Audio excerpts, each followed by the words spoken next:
For many young people in America, college is an ideal way to transition from adolescence to adulthood, a time of great change that students take at their own pace, some for 4 years, some for fewer, and some for a great deal more. With so much change so suddenly in a young person's life, it becomes very difficult to sustain one's mental health. It seems like so much is on the line. GPA, future careers, pressure to succeed from friends and family.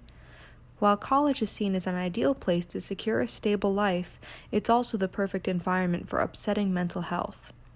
Should it be the responsibility of the universities which have cultivated this instability to help treat students seeking to improve their mental health, or does that responsibility fall back onto the students? There is plenty of research about how students on college campuses have poor mental health. Additionally, there is research about how students cope with their problems and whether or not they seek help from counseling services. Unfortunately, counseling services on college campuses do not receive the same attention. Instead, college counselors' treatments and services are hindered due to various restrictions which prevent them from serving the students in the best way possible.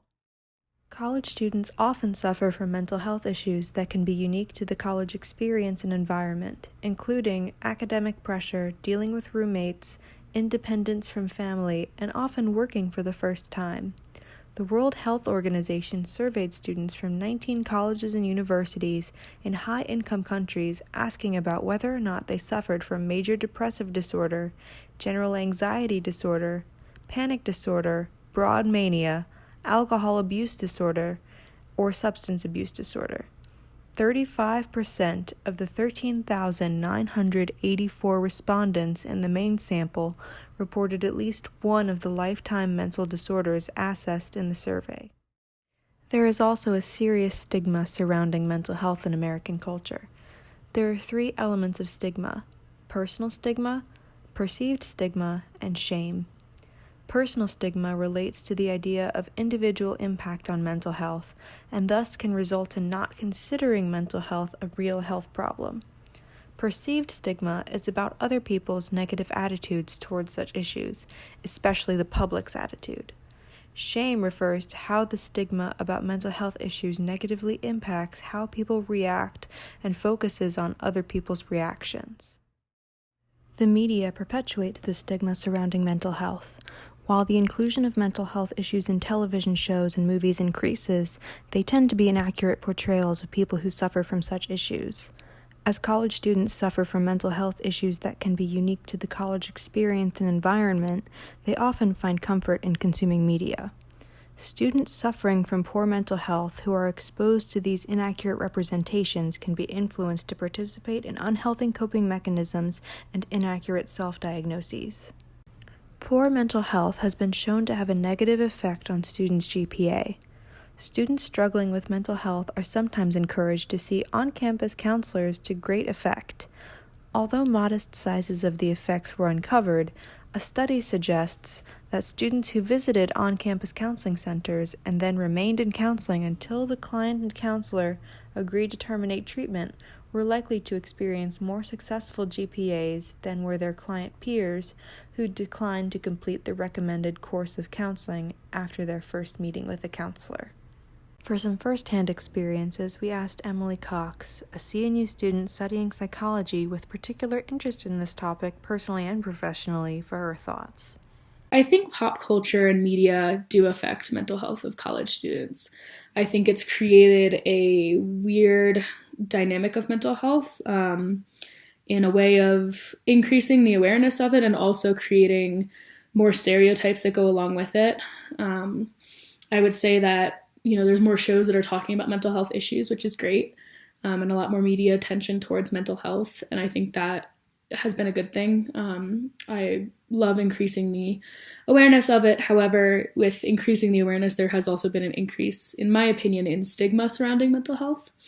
There's a lot of shows that depict mental health in very unhealthy ways, in ways that kind of prolong this stigma of, people who are mentally ill have a lot of problems, and that's not always the case. So it's increasing the awareness of mental health in college students, but I think it's also created this culture of self-diagnosis and making college students think that they know what they're experiencing without going to a professional. And I think that's something that can be dangerous in some cases.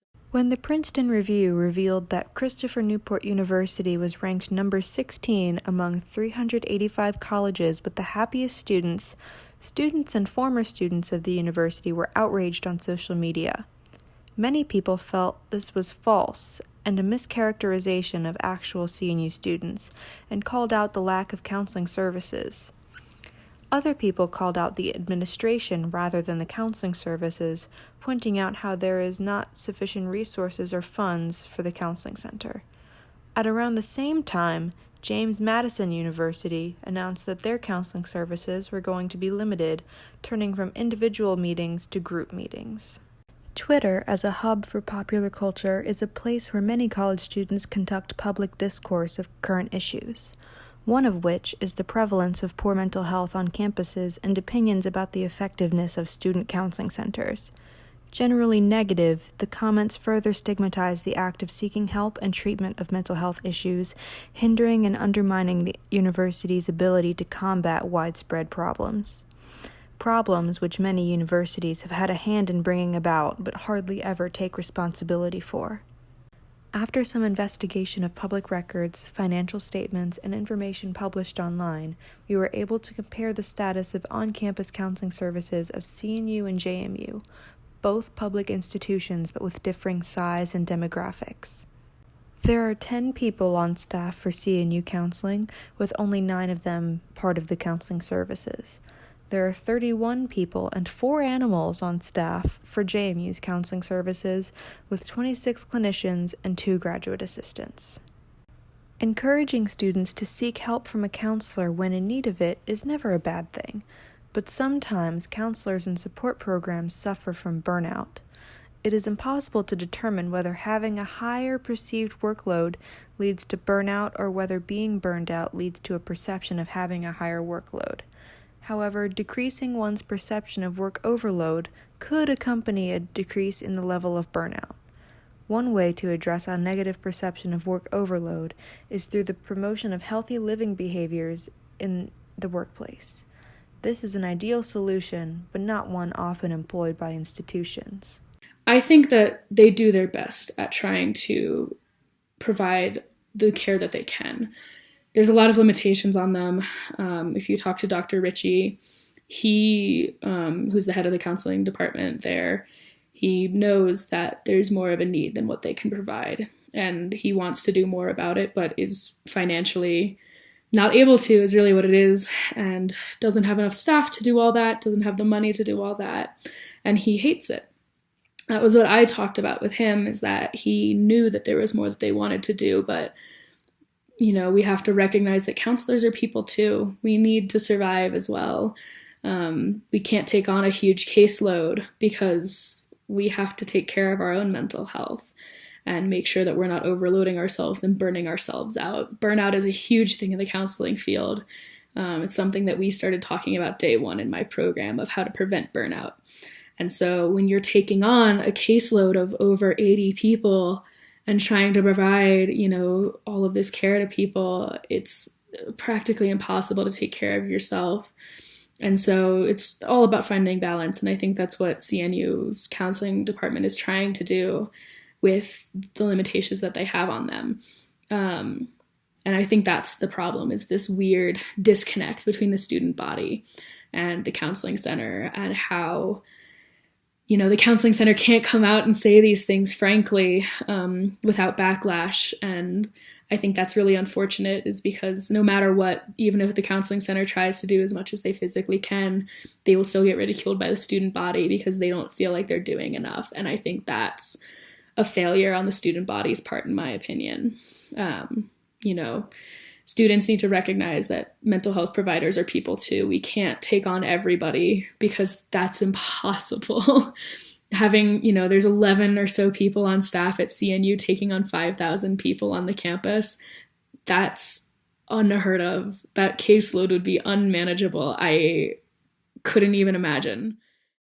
In Christopher Newport's financial statements for 2018, there was no specific amount of money listed for health services in the operating expenses, instead being lumped into the student services operating expense. The number for 2018 was $7,524,885, but includes operating expenses for the athletic department. In James Madison's audit for 2018, $142,991,711 was the operating expense for auxiliary services.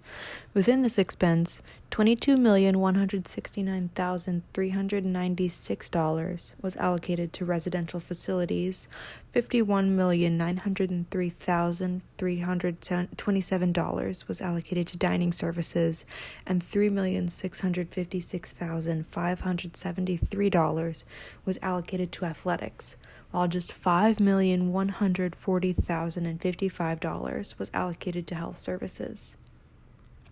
So I am aware of JMU's protests from students that are attending there. I heard about that when that came out. Read into it a little bit, didn't know a ton of it, but I've heard that a lot of students are unhappy with this, and I don't blame them. But I think when you have such a high demand on your mental health services and your counselors can't provide that amount of care, you got to do what you can under your budget that you have currently, and then work on increasing your budget for the next year or so. Whichever year they haven't created the budget for yet, they need to look at that more closely, because I think that that's extremely detrimental, not having individual counseling. Group counseling doesn't work for everybody. I think group counseling has more benefits than people actually know. I think a lot of people are more scared about group counseling than they should be. So I'm hoping that students have given this a chance there, if they really do believe that they need that kind of help. But individual counseling is very necessary for a lot of people. And so, I don't fully agree with the administrators on that decision. But I also understand that, if you have that much demand on your counselors and you want to provide as much care as possible, group settings are a very easy way to do that. You can take 15 people on in a group, and that's 15 sessions you don't have to do individually necessarily. So again, it's one of those things where it's a tough call, because again, you have to be able to pay your counselors, and you can't risk their burnout because you need them all to be there. So I think, again, I'm not fully positive if they made the right call. I think if they've taken away all of the individual health services, which I'm not fully clear on if they have or not, I think that that's a problem. If they're just reducing it to a point of, it's only individual for consultations or crises, I think that, it's not great, but at least there's something there. And then, but if they're eliminating mostly individual counseling, I think that that's a problem in and of itself. And they need to be more vigilant about making sure that they can provide that number of services to people, while also not risking burnout of their counselors.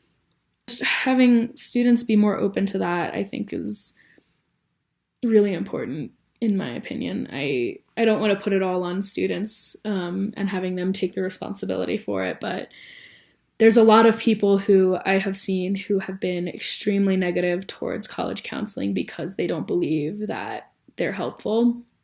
And from my experience, it's been that they expect more, and that there's not this recognition of, okay, we need to take a step back and recognize there's limited resources, our counselors are burning out, and there's too much demand. And so, I think that's something that could be done better on the student body's part. I think if counselors can be more transparent about expectations of therapy too, that's something that's important. And being transparent about, hey, let's try to get this worked out in a semester so I can take on other people who are experiencing crisis or need some other guidance as well. So that's been my experience. It's been really cool trying, going into this, in a grad program now, and really honing in on what I want to do. And so I know there's a lot more to be learned. I know that these opinions probably aren't perfect, but and will probably change as I learn more in this program. But from my experience, this is how I feel about a lot of it. And I hope that this sheds some more light on the expectations of college counseling and what can be found from it. We discovered that social media paints a dark picture of college counseling services. Through lack of funding and counselor burnout, many services are unable to provide proper care for their students.